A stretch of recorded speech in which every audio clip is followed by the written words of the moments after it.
Channel को subscribe कर video को लाइक कमेंट शेयर करना ना अब आप ये सोचिए कि महाराज युधिष्ठिर को एक झूठ बोलने के कारण उन्हें नरक की यातना करनी, तो हम कितने झूठ पे झूठ, अधर्म पे अधर्म करते हैं। श्री परीक्षित महाराज जो हैं बहुत बड़े भागी हैं। पांडवों से जो उपदेश उन्हें प्राप्त हुआ वो उनकी पूरे संपूर्ण जीवन में उतर गया। परीक्षित महाराज का विवाह हुआ, उनकी पत्नी का नाम इरावती और समयानुसार उनके 4 पुत्र हुए। सबसे बड़े पुत्र का नाम जन्मेजय हुआ। महाराज परीक्षित का शासन बहुत ही सुंदर प्रकार से चल रहा है। गायों के स्तनों से अपने से दूध निकलता है। कोई व्यक्ति अपने घरों में ताला नहीं लगाता है, कोई किसी भी प्रकार का भय ही नहीं है।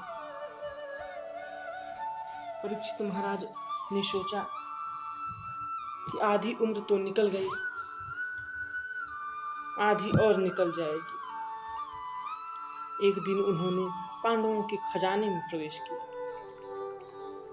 खजाने में चमकते हुए सुंदर मुकुट को देखा और उसे पहन लिया। पहनकर वन में चले गए।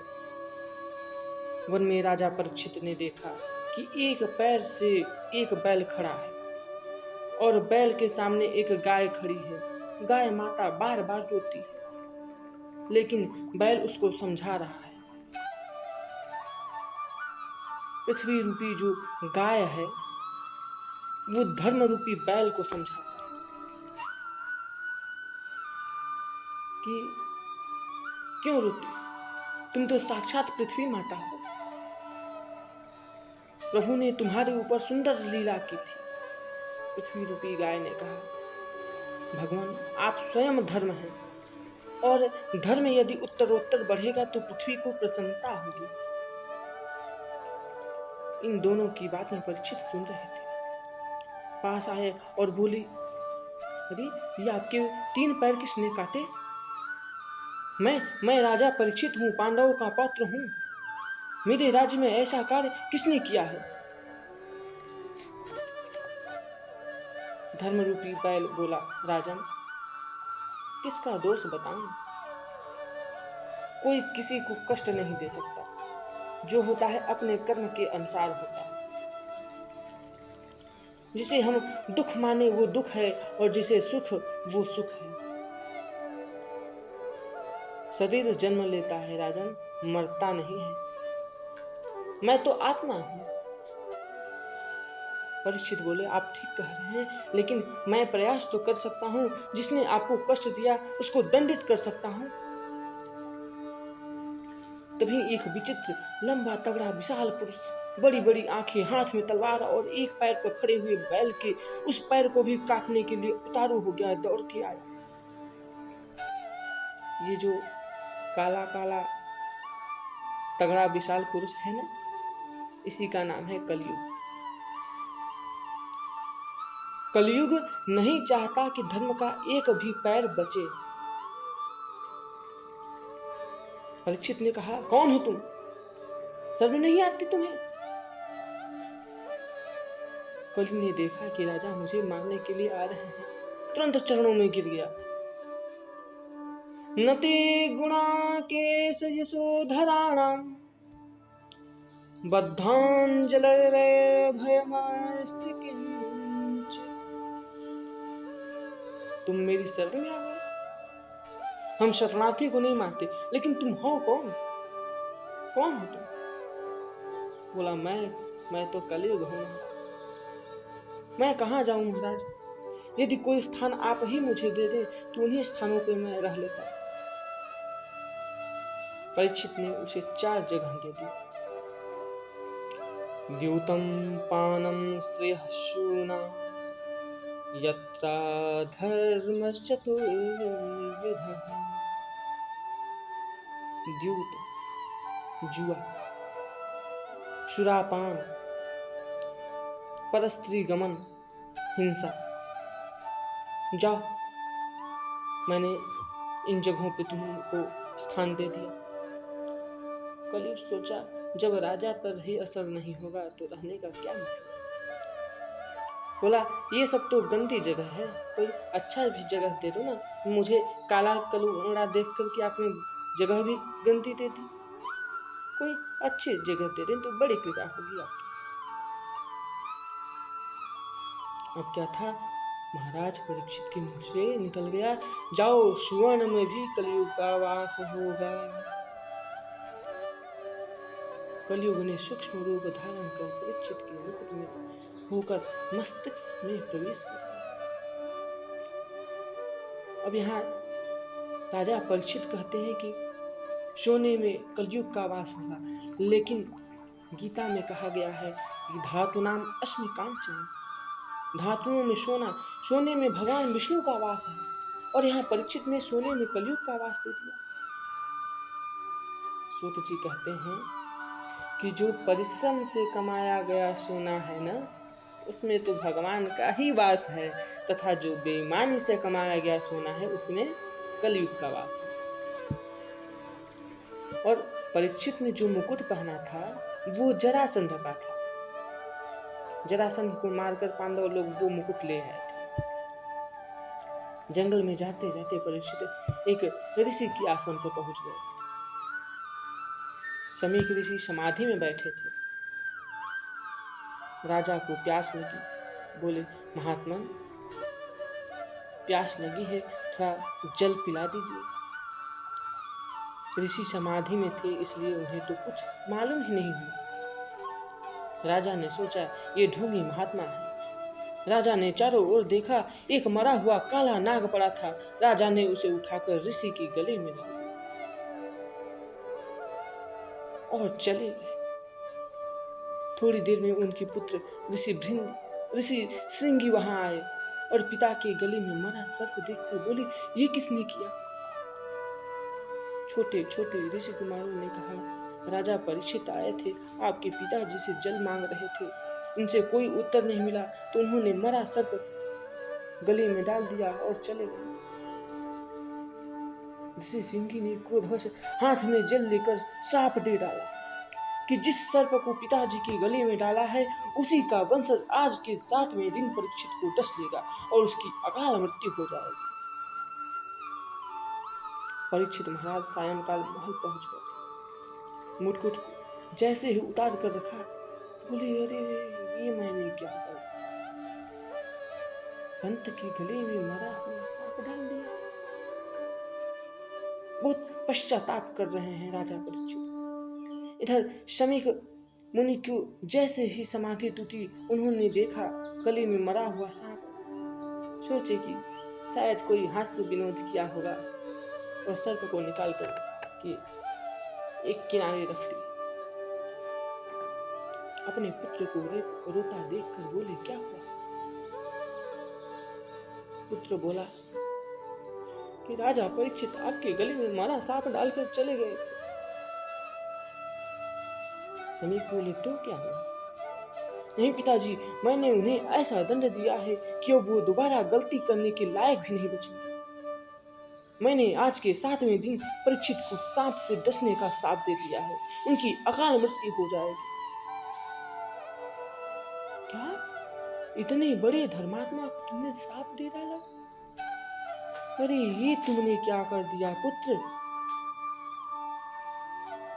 शमीक मुनि ने अपने गौरमुख नाम के शिष्य को बुलाया और कहा,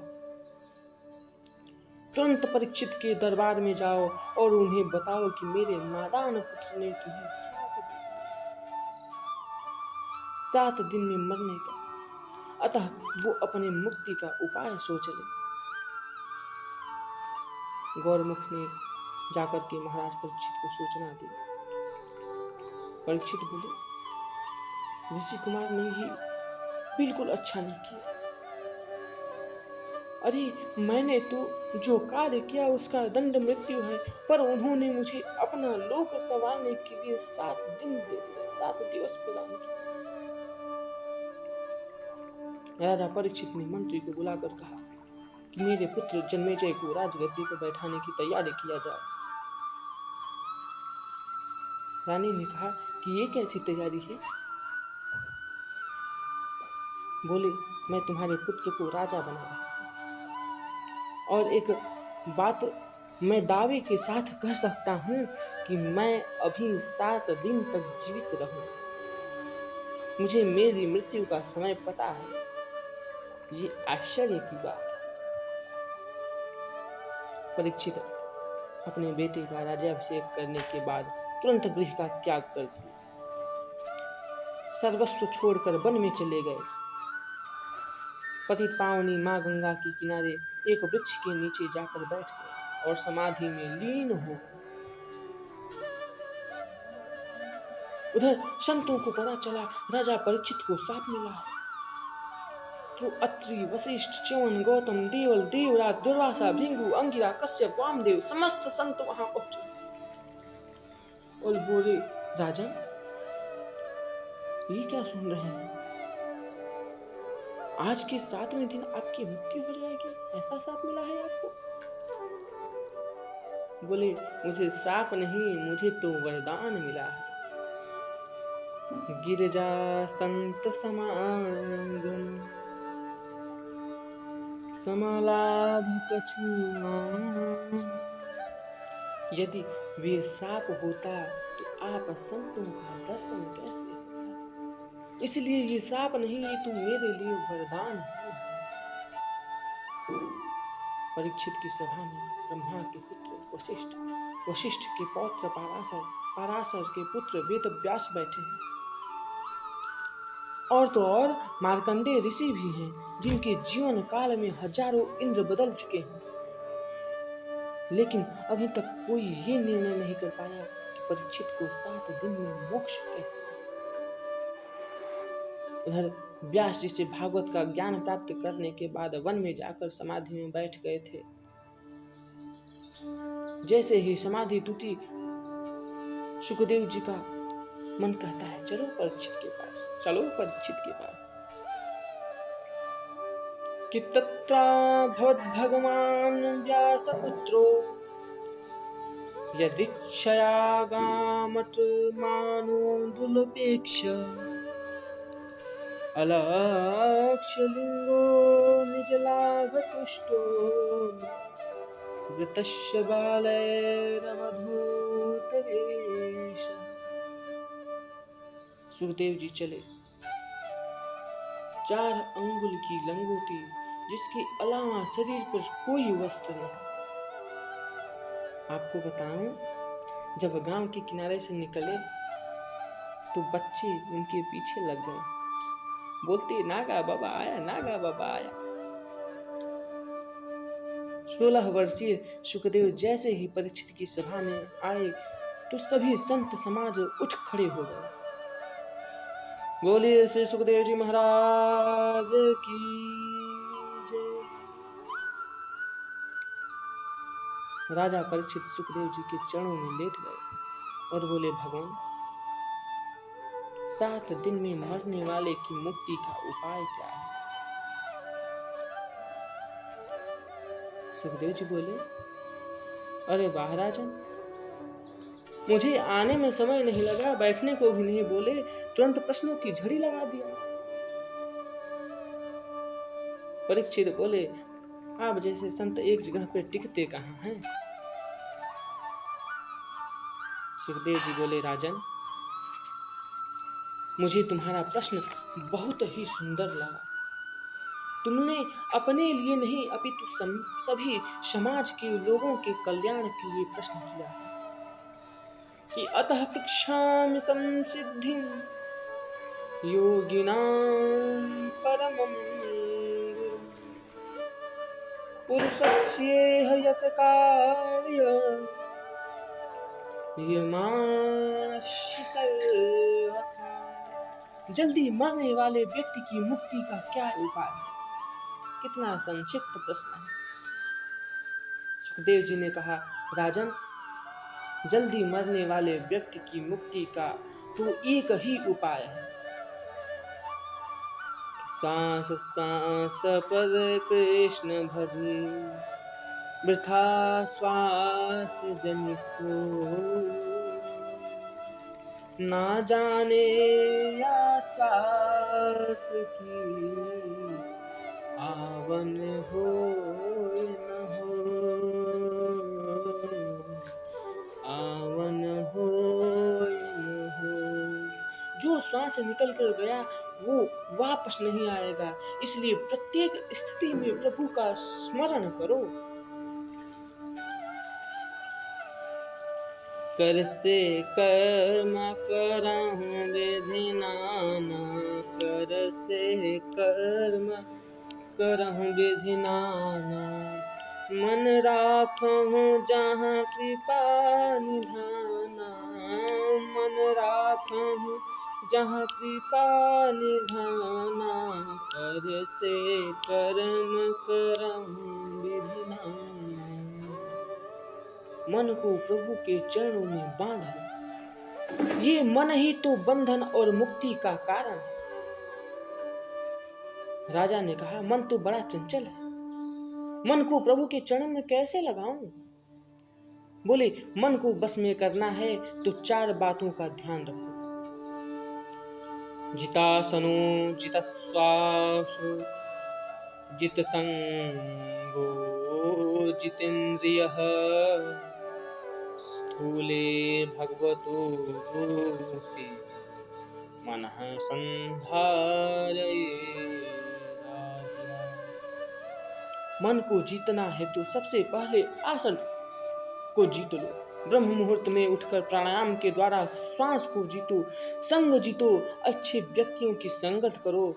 और चौथी बात, जितेंद्रिय, इंद्रियों को वश में करो, तब धीरे धीरे मन परमात्मा में लग जाए। राजा बोले, भगवान, सारी सृष्टि को परमात्मा कैसे बनाते हैं, और भागवत धर्म का उपदेश सबसे पहले नारायण ने ब्रह्मा को कैसे किया? बोले, राजन, सारी सृष्टि में कुछ भी नहीं था, एकमात्र केवल और केवल ब्रह्म, पर ब्रह्म ही था। एक बार पर ब्रह्म के मन में विचार आया कि मैं एक से अनेक हो जाऊं, तो सबसे पहले उसने जल का निर्माण किया। संस्कृत में जल का अर्थ होता है नार। अब नार ने अयन बनाया, रहने को जगह, उसका नाम हो गया नारायण। नारायण ने सोचा, मैं तो अकेला हूं, एक से बहुत हो जाता तो अच्छा हो। तो नारायण की नाभि से एक कमल का फूल निकला, और कमल के फूल के ऊपर 4 मुख वाले ब्रह्मा जी का प्राकट्य हुआ। ब्रह्मा के चारों दिशाओं में एक एक मुख, लेकिन उनको ये दिखाई नहीं दे रहा था कि उनका प्राकट्य कहां से हुआ। तो वो कमल के तंतु में प्रवेश कर गए। अब उसी में ऊपर नीचे जाएं, कुछ पता ही नहीं चलता। ब्रह्मा जी को 2 वर्ण सुनाई दिया, त प। उन्होंने तप किया, नारायण का दर्शन हुआ, और उन्होंने कहा, मैं तुम्हें विधाता बनाता हूं, जाओ सृष्टि का विस्तार करो। और प्रभु ने 4 मंत्रों में ब्रह्मा जी को सारी भागवत का उपदेश किया कि अहमेवासमेवाग्रे नान्यद् यत्सत्सत्परम्, पश्चादहं यदेतच्च यो वशिष्येत सोऽस्म्यहम्। ऋतेऽर्थं यत्प्रतीयेत न प्रतीयेत चात्मनि, तद्विद्यादात्मनो मायां यथा भासो यथा तमः। यथा महान्ति भूतानि भूतेषुश्चावचेष्वनु, प्रविष्टान्यप्रविष्टानि तथा तेषु न तेष्वहम्। एतावदेव जिज्ञासु तत्त्वजिज्ञासुनात्मनः, अन्वयव्यतिरेकाभ्यां यस्यात् सर्वत्र सर्वदा। विधाता, ये सारी सृष्टि में केवल मैं था, सृष्टि के बनने के बाद भी मैं रहता हूँ, सृष्टि के प्रलय के बाद जो बचता है वो मैं ही होता हूँ। संसार में जो चीज नहीं है फिर भी वो दिखाई नहीं देती है, जो चीज है वो भी दिखाई नहीं देती, और जो होने पर दिखाई नहीं देते उसे मेरी माया समझो। पृथ्वी जल तेज वायु आकाश, इन 5 तत्वों से दुनिया बनती है। छित जल पावक गगन समीरा, छित जल पावक गगन समीरा, पंचरचित अधि अधम शरीरा, पंचरचित अति अधम शरीरा। सभी जीवों में ये 5 तत्व रहते हैं। ऐसे ही मैं दुनिया में रहकर भी दुनिया से अलग हूँ और अलग रहकर भी सारी दुनिया में व्याप्त हूँ। विधाता, जो मैंने अभी तुमको उपदेश दिया उसका नाम भागवत है। भागवत यानी कि जो भगवान का हो जाए वो भागवत। भगवान के भक्त का नाम भागवत, भगवान के निवास स्थान का नाम भागवत, भगवान का उपदेश भागवत। इसलिए भगवान से जो संबंध जोड़ लेता है वो तो भागवत हो जाता है। अब प्रश्न होता है कि भगवान किसको जल्दी मिलते हैं? क्या जो स्वच्छता पूर्वक रहता है, या जिसकी उम्र बड़ी होती है, या धनवान को? नहीं। अगर ऐसा होता तो भगवान ने निषाद राज को अपना मित्र कैसे बनाया? ध्रुव जी की तो कोई भगवान ने भक्तों की श्रेणी में सबसे ऊपर बिठाया। विदुर जी तो दासी पुत्र थे, उनके घर मेरे प्रभु ने केले के छिलके को भी प्रेम से स्वीकारा। परीक्षित, भगवान उसी को मिलते हैं जिसकी प्रीति प्रभु के चरण में सच्ची भावना से लगी। परीक्षित बोले, केले का छिलका कैसे भगवान? मुझे विस्तार से बताइए। बोले, राजन, पांडवों के साथ कौरव जब अन्याय कर रहे थे, लाक्षागृह में उनको जलाने का जब षड्यंत्र चल रहा था, तब कौरवों के पिता धृतराष्ट्र के सामने विदुर जी आकर बोले, राजन, मैं मंत्री होने के नाते नहीं अपितु भाई होने के नाते आपसे निवेदन करने आया हूं। महाराज, पांडवों के साथ जो तुम्हारे पुत्र अन्याय कर रहे हैं उन्हें रोको। पांडव कमजोर नहीं हैं, अपितु वो आपका सम्मान करते हैं, इसलिए कुछ नहीं बोलते। और शास्त्र कहता है कि एक नगर को नष्ट करने के लिए अगर पूरा देश सुरक्षित रहता है तो उस नगर को नष्ट कर देना चाहिए। एक गांव को नष्ट करने से अगर प्रांत सुरक्षित रहता है तो उस गांव को नष्ट कर देना चाहिए। और एक घर को सुरक्षित करने के लिए यदि एक व्यक्ति को त्यागने से पूरा खानदान सुरक्षित रहता है तो उसे बिना सोच विचार किए त्याग देना चाहिए। महाराज, आपके घर में दुर्योधन कलंक पैदा हुआ है और आपके साले शकुनी ने उसकी बुद्धि को विकृत बना दिया है। दुर्योधन की बात मत मानो, पांडवों को लाक्षागृह में जलने से बचा लो। ये सब बातें विदुर धृतराष्ट्र से कह रहे थे कि दुर्योधन आ गया। बोला, क्यों दासी पुत्र, मेरे विरुद्ध मेरे ही पिता को भड़काते हो? निकल जाओ यहाँ से, मैं तुम्हें मंत्री पद से हटाता हूँ। अपनी पत्नी को लेकर विदुर जी वन में चले गए। कदली के वन में एक सुंदर पर्णकुटी बनाई और पत्नी के साथ उस पर्णकुटी में वास करने लगे। प्रभु के द्वादशाक्षर मंत्र ओम नमो भगवते वासुदेवाय का जप करने लगे। लेकिन आज 12 वर्षों के बाद जब हस्तिनापुर दुल्हन जैसी सज रही है, मेरे द्वारिकाधीश आने वाले हैं शांति दूत बन। ये सुनकर विदुरानी गदगद हो गई और बोली, ये तो बड़े आनंद की बात है। लेकिन इस भीड़ में आप उनके दर्शन कैसे करोगे? बोले देवी, मन को दुखी मत करो, हम नहीं देख पाएंगे तो क्या हुआ, हमारे प्रभु तो हमें देख लेंगे। दुर्योधन ने कृष्ण के आगमन की खुशी में कपटपूर्ण मैत्री का परिचय देने के लिए बड़ी सजावट करवाई। फूलों की वृष्टि हो रही है। भीड़ में सबसे पीछे विदुर विदुरानी खड़े हैं। प्रभु ने बरसते फूलों को नहीं देखा, अपितु वो भी हजारों की भीड़ में विदुर जी को भी देखा। और जैसे ही विदुर जी के ऊपर भगवान की नजर गई, विदुर का तो मन रूपी मयूर नाचने लगा। विदुरानी से बोले, देखो देखो कन्हैया कन्हैया मुझे देख रहे हैं।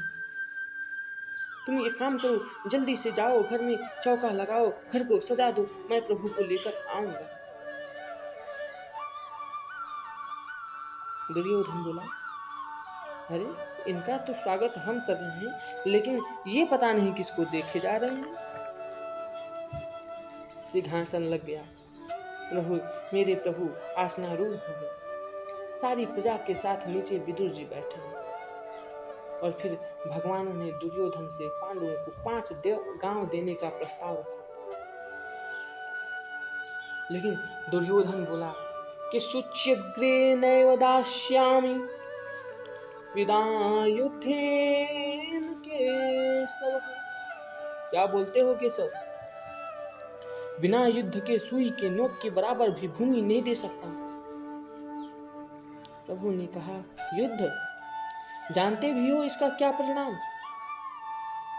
तुमने तो कहानियों में सुना होगा युद्ध के बारे में। हजारों महिला विधवा हो जाएंगी, लाखों बच्चे अनाथ हो जाएंगे, और एक शांति दूत के साथ कैसा व्यवहार करना चाहिए ये भी नहीं पता तुमको। धृतराष्ट्र ने दुर्योधन को इशारा किया।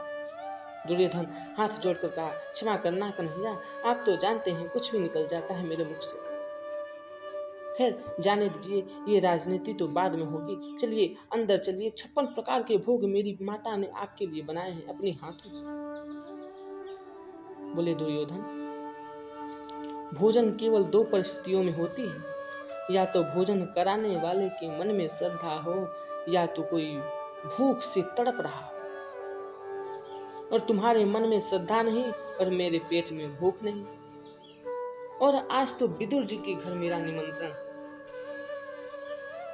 विदुर जी तुरंत सभा छोड़कर चले गए व्यवस्था करने। दुर्योधन हंस करके बोला, जिसे खुद को खाने के लाले पड़े हैं वो क्या आपको भोजन कराएगा? कृष्ण बोले, अब मुझे क्या पता। प्रभु तो चल दिए विदुर जी के घर। नंगी पांव विदुरानी स्नान कर रही थी। प्रभु ने दरवाजा खटखटाया। काकी। जैसे ही सुना, अरे ये तो मेरे कन्हैया की आवाज है। विदुरानी ने वस्त्र बदलना ही भूल गई। आकर द्वार खोला, आओ न किसी। प्रभु ने देखा ये तो गीले वस्त्र ही आ गए। प्रभु ने अपने कंबल विदुरानी को दे दिया। विदुरानी ने उसे ओढ़ लिया। विदुरानी अब सोचती है कि कहाँ बिठाऊं। लकड़ी का पटा लेकर पूरी आंगन घूम रही है। फिर एक कोने में पटा को उल्टा ही बिछा दिया। विराजिए प्रभु। प्रभु विराजमान हुए और बोले, काकी बड़ी जोर से भूख लगी। विदुरानी बोली, हाँ हाँ आपके काका जी आ रहे हैं, तब तक आप ये कदली को ही पाइए। कन्हैया के सामने पत्तल बिछाया और कदली के छिलके उतार उतार कर पत्तल में रखती जाएं और फल को दूर फेंकती जाएं। और भगवान भी बड़े भाव से छिलका खा रहे हैं। काकी जी बहुत मीठा है, और दो ना। हाँ हाँ हाँ लाला, मैं रोज अपने हाथ से वृक्ष में पानी डालती हूँ। इतने में विदुर जी आ गए, दूध माखन और कई प्रकार के पकवान लेकर। बोले, जल्दी द्वार खोलो। विदुरानी दौड़ी दौड़ी गई, द्वार खोलकर बोली, काहे शोर करते हैं? विदुर जी बोले, क्या बताऊंगी, आज कौरवों की भरी सभा में प्रभु ने मेरा कितना आदर किया। सबके सामने बोले, आज विदुर काका के घर मेरा निमंत्रण है। मैं तो तुरंत बाजार चला गया, तुरंत तैयारी करो, वो कभी भी आते होंगे। विदुरानी बोली, वो तो आ गए हैं और केला खा रहे हैं। विदुर जी ने अंदर आकर देखा, भगवान तो छिलका खा रहे हैं। फल दूर पड़े हैं। बोले, आज पहली बार प्रभु का इस गरीब की कुटिया में आगमन हुआ और तुम छिलका खिला रही हो। प्रभु बोले, ओहो, मैं छिलका खा रहा था, मुझे तो पता ही नहीं चला। लेकिन काकी जी सच बताऊं, हमें तो बिल्कुल मालूम ही नहीं था और बड़ा ही मीठा लग रहा था ये छिलका। विदुर जी बोले, क्षमा करना कन्हैया, लेकिन अब हम आ गए हैं ना, ये लो लड्डू, माखन, मिश्री, दूध सब आपके लिए ही ले आए हैं। थोड़ा सा लड्डू खाकर प्रभु जी ने विदुर जी का हाथ पकड़ के कहा, काका सच बताऊं, जो स्वाद उस छिलके में था ना, वो स्वाद इस लड्डू में नहीं है। बुरा मत मानना काका। कहते